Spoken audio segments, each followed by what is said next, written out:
Assalamu alaikum. Hope everyone is doing good. Bismillahirrahmanirrahim. Today we will be doing a new past paper, that is May-June 2020, paper 2, variant 2. This paper is of 2 hours and 15 minutes. As told you guys, that you have to spend 1 hour and 30 minutes on section B. Okay, I have told you before as well that you have to spend 1 hour and 30 minutes on section B. You have to spend the remaining 45 minutes on section A, that is your case study. ठीक है, सही. So we are done with the basic क्या कहते हैं time division. Now we are starting with the paper. We will only be doing section B at the moment. ठीक है, come on, let's start. Section B, answer any 3 questions. ठीक है. अच्छा, एक बात याद रखना, you will be given 4 questions. You have to choose any one question of your own choice. अच्छा, फिर मैंने आपको एक बात बार बार बताई है, एक बार मैंने आपको बार बार क्या बताई है कि कौन सा क्वेश्चन आपको सेलेक्ट करना है. ये आप चेक करोगे कि आपको पार्ट डी आता है या फिर नहीं आता. ठीक है, which question to select in your exam depends upon part D. ठीक है, your choice depends upon part D कि आपको पार्ट डी आता है या फिर नहीं आता. ठीक है, तो if I just skim this paper और मैं अगर क्वेश्चन नंबर 2 की बात करूं सबसे पहले, तो अगर मैं क्वेश्चन नंबर 2 का पार्ट डी पढ़ूं, discuss whether cars should be produced by the private sector or by the public sector, 8 marks.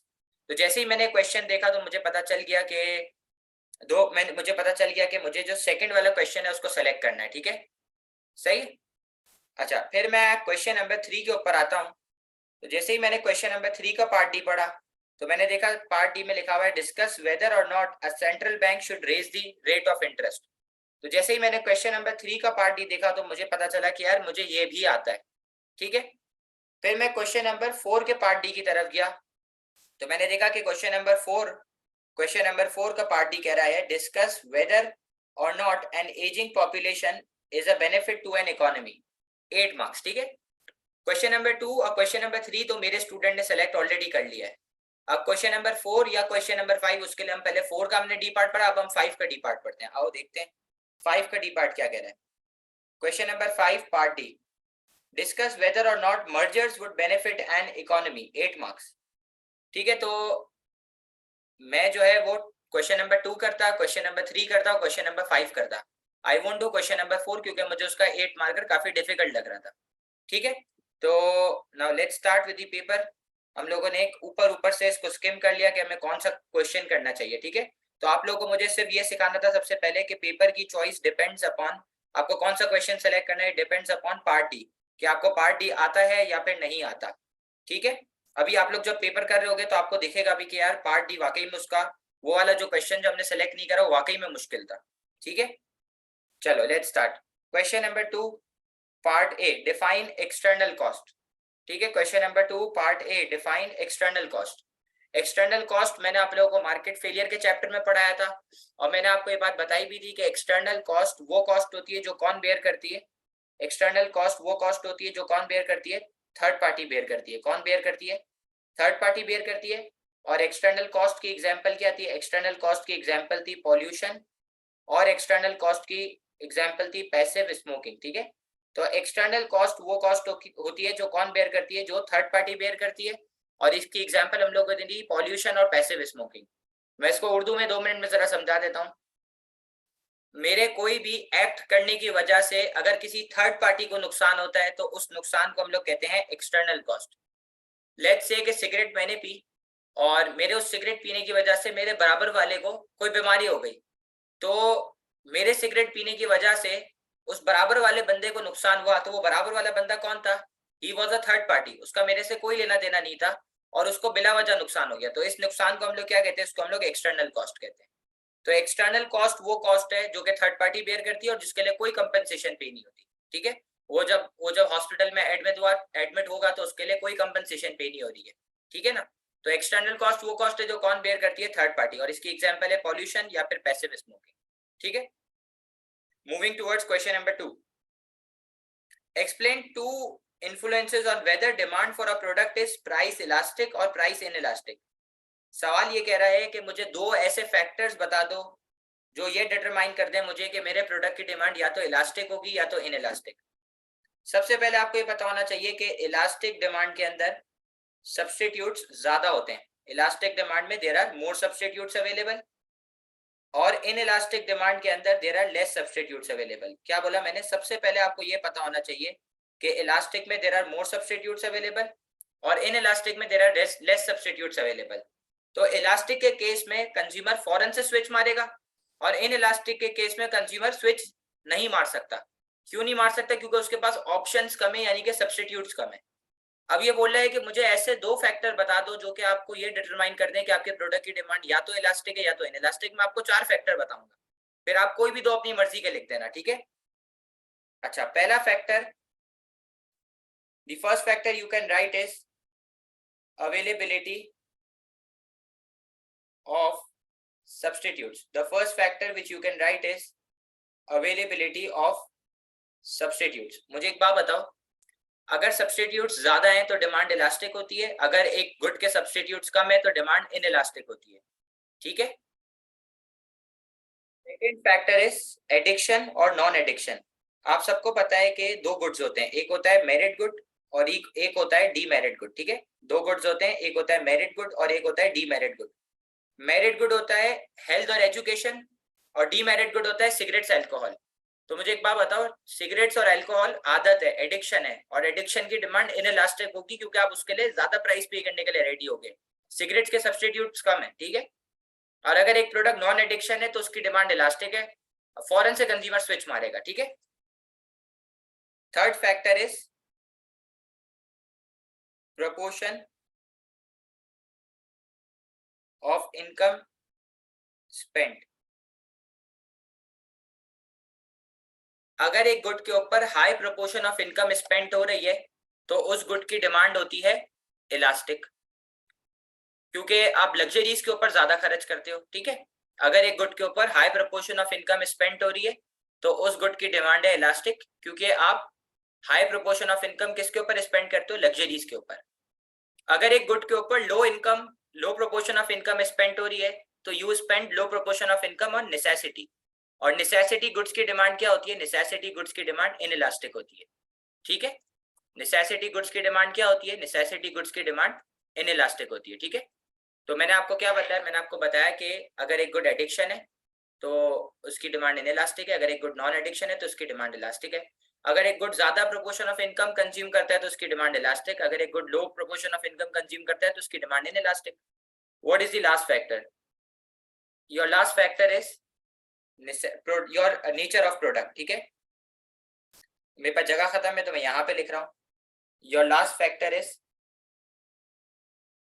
Necessity और लग्जरी प्रोडक्ट, ठीक है? नेसेसिटी और लग्जरी प्रोडक्ट, ठीक है? अच्छा, अब याद रखना, अगर एक प्रोडक्ट नेसेसिटी है तो उसकी डिमांड इनइलास्टिक है, क्योंकि उसकी हमारी नजर में उसके सब्स्टिट्यूट्स कम है, क्योंकि वो हमारी नीड है। नेसेसिटी को हम लोग कहते हैं नीड। क्या कहते हैं? नेसेसिटी जो है वो इंसान की नीड होती है, ठीक है? ये बात याद रखना, नीड मतलब जरूरत, ठीक है? और लग्जरी जो है ना वो एक इंसान की वांट होती है। वांट मतलब चाहत, सही है? जैसे भाई गाड़ी हमारी वांट है और food shelter clothing is our need, ठीक है? तो कोई भी चीज अगर नेसेसिटी है तो उसकी डिमांड इनइलास्टिक, और अगर कोई भी चीज लग्जरी है, कोई भी चीज वांट है तो उसकी डिमांड इलास्टिक, क्योंकि लग्जरीज के सब्स्टिट्यूट बहुत होते हैं, एक गाड़ी नहीं तो दूसरी गाड़ी, दूसरी नहीं तो तीसरी गाड़ी, there are numerous of brands, ठीक है? तो let's start with question number 2 part A and part B, and then we should proceed towards part C. आ जाओ, स्टूडेंट्स आर एनकरेज्ड कि वो मेरे साथ साथ लिख लें, ताकि फिर बाद में जो है वो आप लोगों का टाइम अलग से जाया ना हो, ठीक है? This is section B, May June 2020।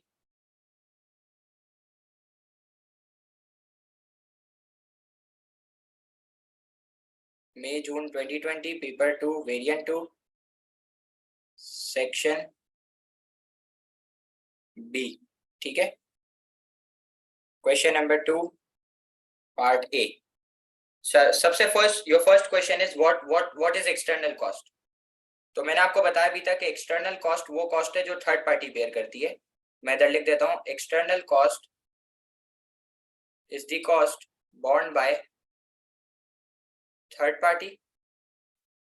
external cost is the cost borne by third party for which no compensation is paid, for which no compensation is paid. Example, pollution. ठीक है, that's your question number 2 part A. Let's proceed towards question number 2 part D. compensation का मतलब कोई पैसे वगैरह पे नहीं करे जा रहे, जो उसको नुकसान हो रहा है उसकी कोई इसको कंपनसेशन नहीं मिल रही, ठीक है।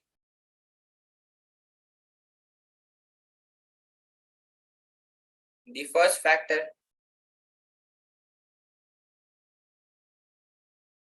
factor that will influence the demand for a product, the demand for product is availability of substitutes, ठीक है, substitutes is availability of substitutes, comma, if more substitutes are available,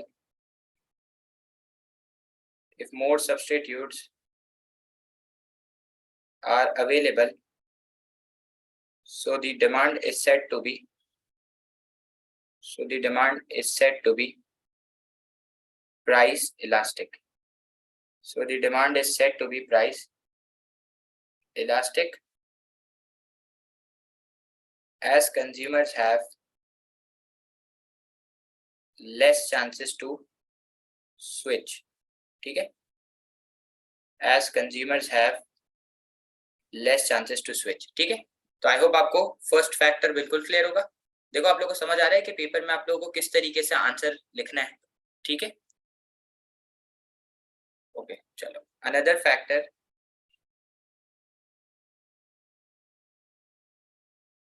factor is proportion of income spent on a good, ठीक है। Thank you.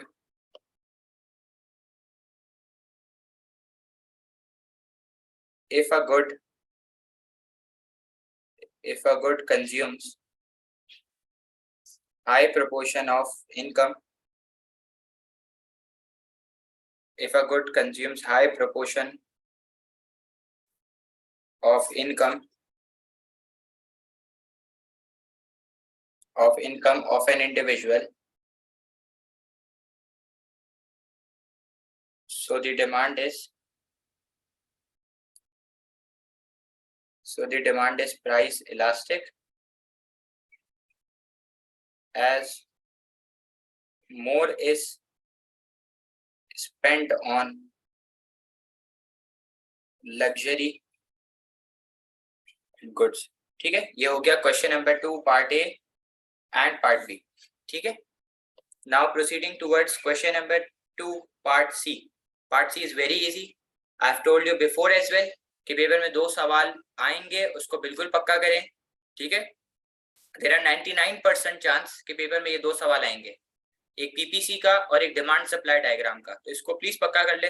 मैंने आप लोगों को recordings में भी बताया हुआ है कि मैंने 2 अलग से टॉपिक्स बनाए हुए हैं, एक बेसिक इकोनॉमिक प्रॉब्लम की पीपीसी क्वेश्चंस की रिकॉर्डिंग और एक मैंने मार्केट इक्विलिब्रियम की रिकॉर्डिंग अलग से फोल्डर में अटैच करी हुई गूगल ड्राइव के पोर्टल पे, तो आप लोग उसको वापस रिव्यू भी कर सकते हैं इफ यू वांट, ठीक है। So proceeding towards question number 2 part C. Okay come on, let's start. Analyse using a demand and supply diagram, ठीक है। How a subsidy given to producer could affect the market for electric car।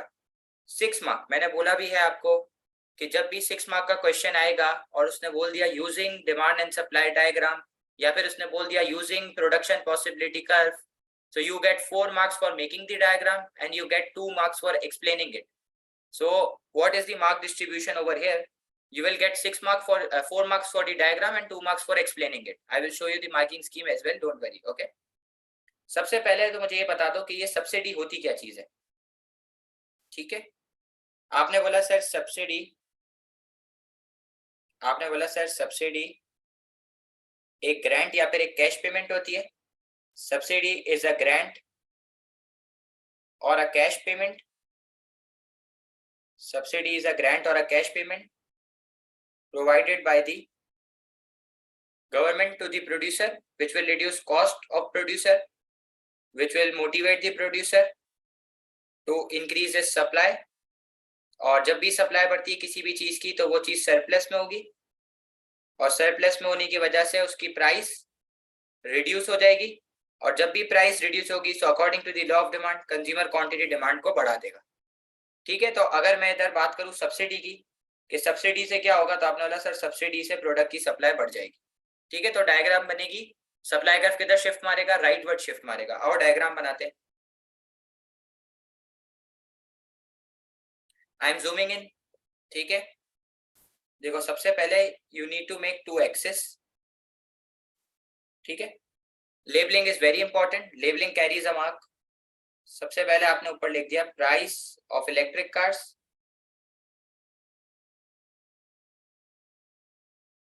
Price of electric cars, और नीचे आपने लिख दिया quantity of electric cars. ठीक है, अच्छा आप सबको पता है, बचपन से सीखते आ रहे हो, demand curve is downward sloping, supply curve is upward sloping. Where demand and supply is equal it forms an equilibrium. तो देखो ये डिमांड हो गया डाउनवर्ड स्लोपिंग, ये सप्लाई हो गया, और जहां पे दोनों इक्वल होगा वो होगा आपका इक्विलिब्रियम पॉइंट, वहां से डिटरमाइन होगी प्राइस और क्वांटिटी। ठीक है, अब आप गवर्नमेंट ने आपको प्रोवाइड करी है सब्सिडी, तो आपकी सप्लाई बढ़ गई तो आपका सप्लाई कर्व किधर शिफ्ट होगा, राइट वर्ड शिफ्ट होगा। एक बात याद रखना, काम की बात, कोई भी चीज बढ़ेगी तो राइट वर्ड शिफ्ट, कोई भी चीज कम होगी तो लेफ्ट वर्ड शिफ्ट। चाहे सप्लाई बढ़े चाहे डिमांड बढ़े हमेशा राइट वर्ड शिफ्ट होगा, चाहे सप्लाई कम हो डिमांड कम हो हमेशा लेफ्ट वर्ड शिफ्ट होगा। अगर पीपीसी की बात करूं तो अगर कंट्री का पोटेंशियल बढ़ रहा है तो भी राइट वर्ड शिफ्ट, अगर कंट्री का पोटेंशियल कम हो रहा है तो भी लेफ्ट वर्ड शिफ्ट। तो याद रखना एक रूल ऑफ थंब हो गया कि कोई भी चीज बढ़ेगी वो राइट वर्ड शिफ्ट मारेगी, कोई भी चीज कम होगी वो लेफ्ट वर्ड शिफ्ट मारेगी। ठीक है, अच्छा अगर एग्जाम में भूल जाओ तो याद रखना जिस हाथ में, अगर आप लोग राइट ही हो, बल्कि यूं याद रख लो कि जिस हाथ में आपने घड़ी पहनी है, वॉच पहनी है, वो हाथ लेफ्ट हैंड है, और जिस हाथ में आपने पेंसिल पकड़ी है वो हाथ आपका राइट हैंड है। ठीक है, यूं याद रख लेना। सही, तो अब आपकी सप्लाई बढ़ेगी तो आपका सप्लाई कर्व किधर शिफ्ट मारेगा, राइट वर्ड शिफ्ट मारेगा। ठीक है, जिसकी वजह से आपकी प्राइस रिड्यूस होके पी से P1 पे चले जाएगी, और क्वांटिटी एक्सटेंड होके Q से Q1 के ऊपर चले जाएगी, और इक्विलिब्रियम चेंज होके क्या हो जाएगा, E से E1 हो जाएगा। ठीक है,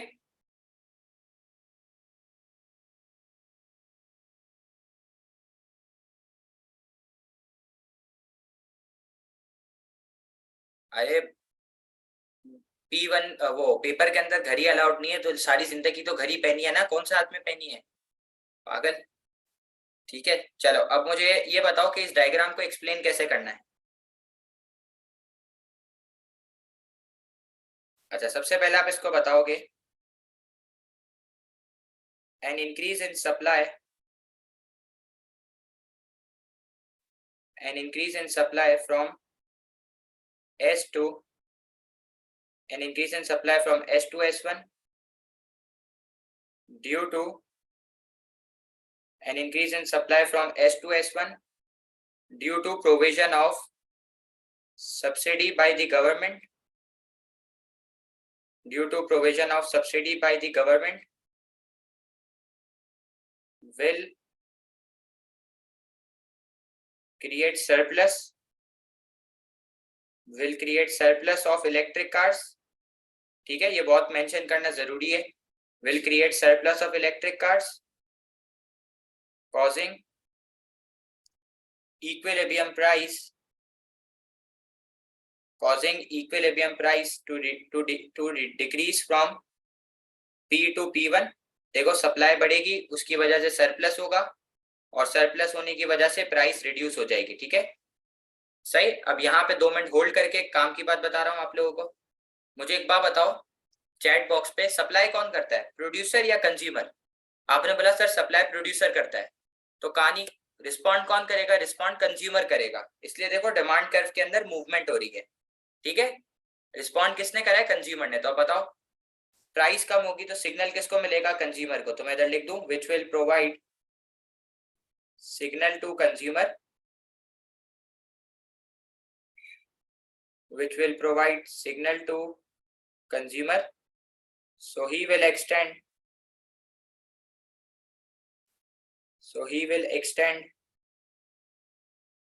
equilibrium quantity,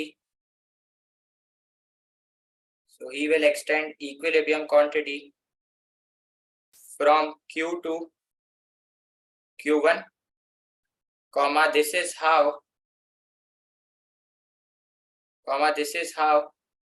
a new equilibrium point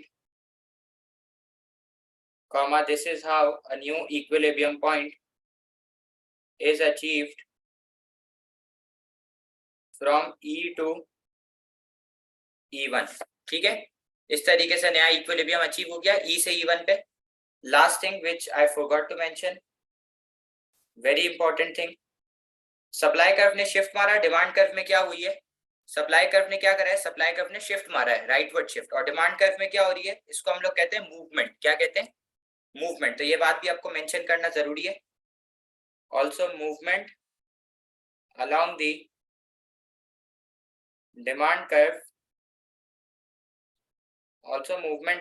demand curve shows responsiveness of producer due to responsiveness of consumer, sorry, demand curve में मूवमेंट हुई है इसलिए कंज्यूमर ने रिस्पॉन्ड करा है। Responsiveness of consumers due to changes in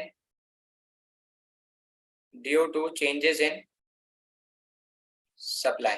So this is your part C, ठीक है। Giving you guys a minute, please take a screenshot of it, then I will be showing you guys the marking scheme regarding the marks distribution, ठीक है।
Come on, let's show you the marking scheme of it, ठीक है।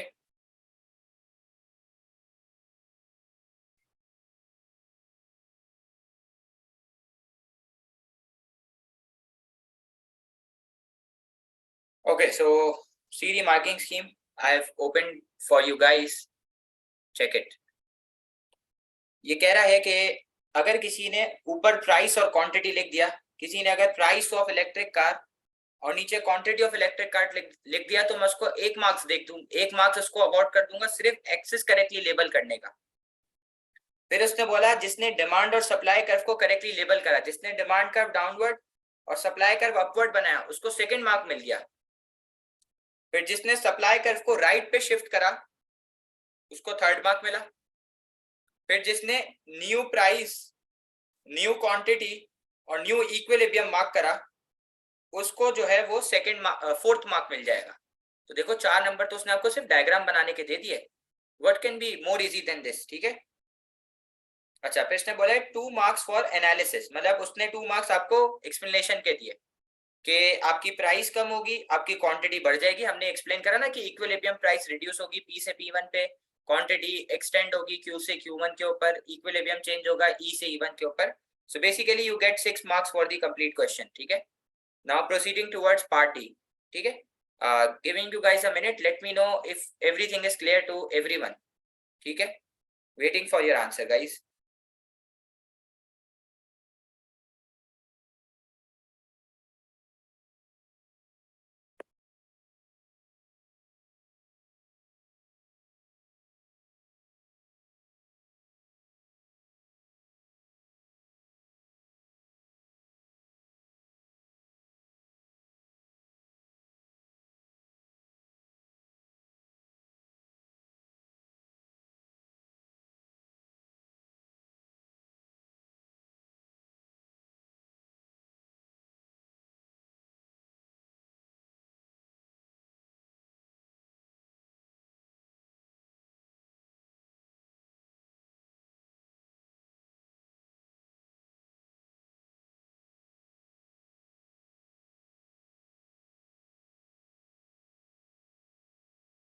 Okay चलो, आओ part D की तरफ चलते हैं. Discuss part D.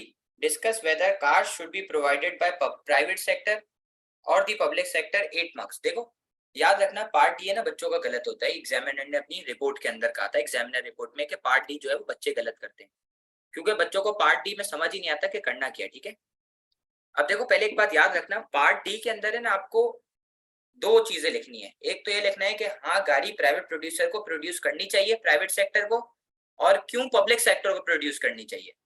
तो मुझे एक बात बता दो, अगर मैं आपसे सिर्फ अभी ये पूछता हूँ कि प्राइवेट सेक्टर को क्यों गाड़ी प्रोड्यूस करनी चाहिए, बताओ. आपने मुझे बोला कि सर प्राइवेट सेक्टर को इसलिए गाड़ी प्रोड्यूस करनी चाहिए क्योंकि प्राइवेट सेक्टर क्वालिटी के ऊपर ध्यान देगा. ठीक है, प्राइवेट सेक्टर को मैं पर्पल पेन से लिख रहा हूँ. प्राइवेट सेक्टर इसलिए गाड़ी प्रोड्यूस करे क्योंकि प्राइवेट सेक्टर जो है वो क्वालिटी प्रोडक्ट प्रोड्यूस करेगा. और दूसरा, प्राइवेट प्रोड्यूसर जो है वो वैरायटी देगा. वैरायटी देगा, क्या देगा? प्राइवेट प्रोड्यूसर जो है ना वो वैरायटी देगा, वैरायटी. और दूसरा वो आपकी वांट्स के ऊपर फोकस करेगा.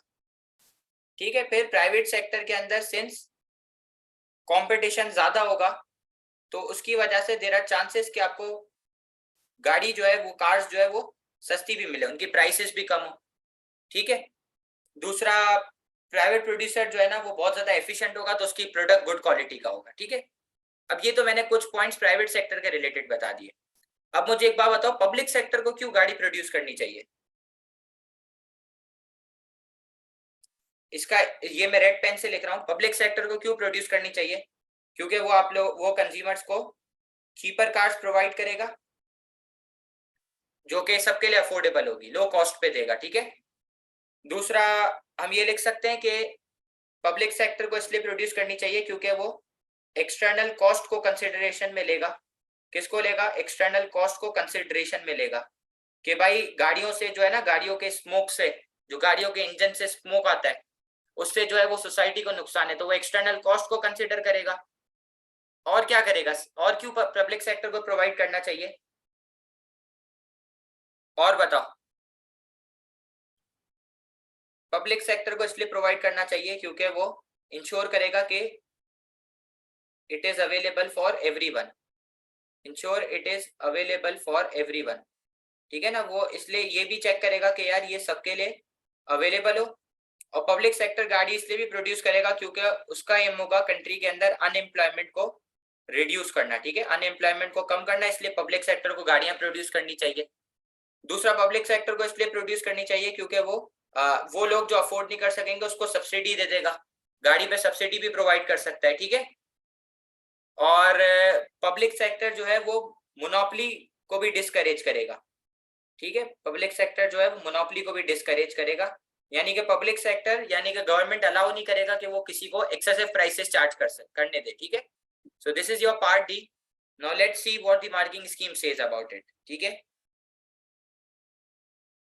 हमजा गाड़ी से रिडिस्ट्रीब्यूशन नहीं हो सकती. ठीक है, why cars should be provided by private sector? Maybe a more competitive market so prices may be low. मैंने बोला कंपटीशन ज्यादा होगा इसलिए प्राइसेस कम होगी. दूसरा, एफिशिएंसी होगी, यानी कि एफिशिएंसी का मतलब उसकी प्रोडक्ट गुड क्वालिटी होगा. ठीक है, और उसकी इन्वेस्टमेंट ज्यादा होगी इसलिए उसकी क्वालिटी भी अच्छी होगी और उसकी कॉस्ट कम होगी. और दूसरा ये कि इसको गवर्नमेंट सपोर्ट नहीं करेगी, ठीक है। अच्छा, क्यों कार्स जो है वो पब्लिक सेक्टर को प्रोवाइड करनी चाहिए? क्योंकि वो प्राइवेट सेक्टर की मोनोपोली को तोड़ देगी, वो उसको मोनोपोली की तरह एक्ट करके ज्यादा प्राइस चार्ज नहीं करेगी, वो इसको नेशनलाइज कर लेगी या डीरेगुलेट कर देगी। पब्लिक सेक्टर जो है वो लोअर प्राइस चार्ज करेगा, जिससे पुअर को भी मदद होगी, ठीक है। दूसरा, पब्लिक सेक्टर जो है, गवर्नमेंट जो है वो एक्सटर्नल कॉस्ट को कंसिडरेशन में लेगी और एक्सटर्नल बेनिफिट्स को। और दूसरा, पब्लिक सेक्टर के पास, स्टेट के पास इतनी रिसोर्सेज होंगी कि वो सबको गाड़ी प्रोवाइड कर सके, ठीक है, वो एक लार्जर स्केल के ऊपर कार्स को प्रोवाइड कर सकेगा। सही। Now come on, let's write this answer.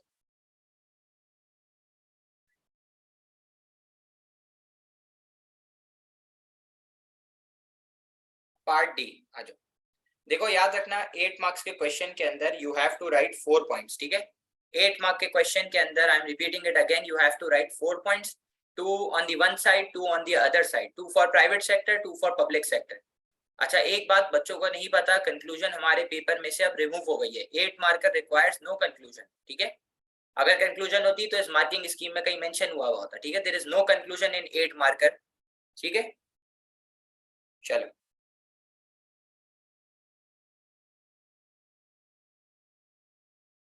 one of the reason cars should be provided by one of the reason cars should be provided by private sector is that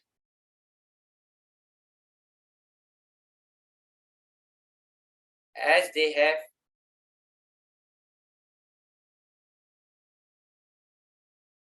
profit as their incentive, so they will be efficient,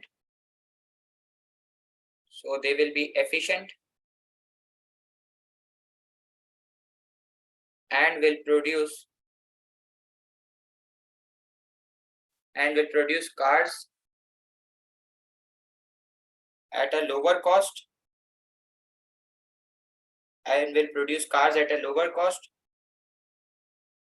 and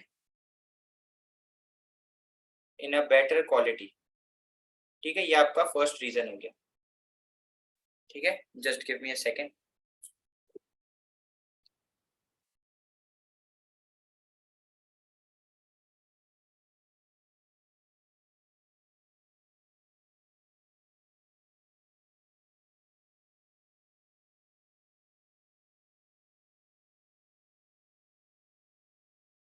Another reason is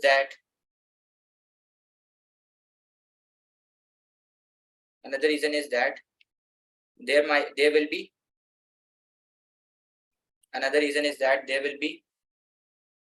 higher competition. Another reason is that there will be higher competition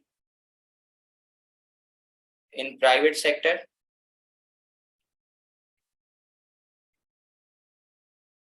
So cars will be provided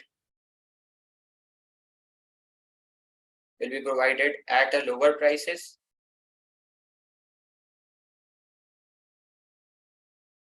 So cars will be provided at a lower prices in order to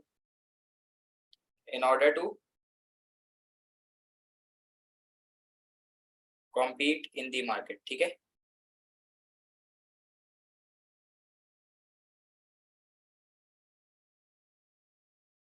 However, next paragraph, ठीक है। However, अब क्या बताओगे इसको कि गाड़ी क्यों public sector को प्रोवाइड करनी चाहिए, ठीक है। However, cars should be provided by public sector as they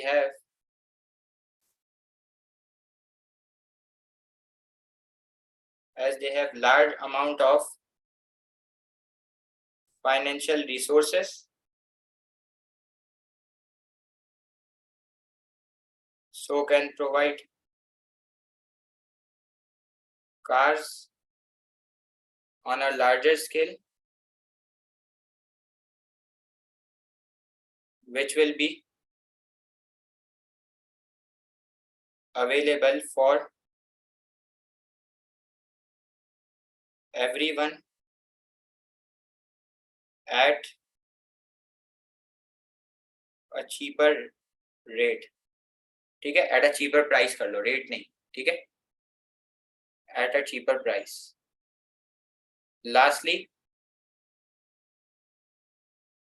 public sector. बताओ लास्टली अब कौन सा पॉइंट लिख लें, एक और पॉइंट कौन सा लिख लें, आप लोग बता दो.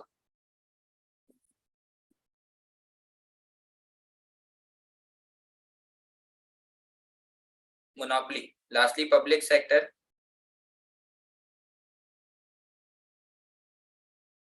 will ensure that there is no monopoly by the private sector, by deregulation, by nationalization,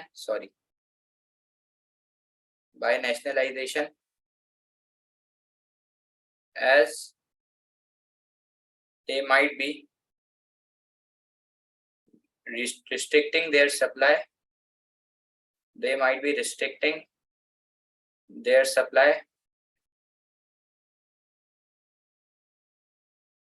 and will be charging higher price level. ठीक है, so you guys can copy it. ठीक है.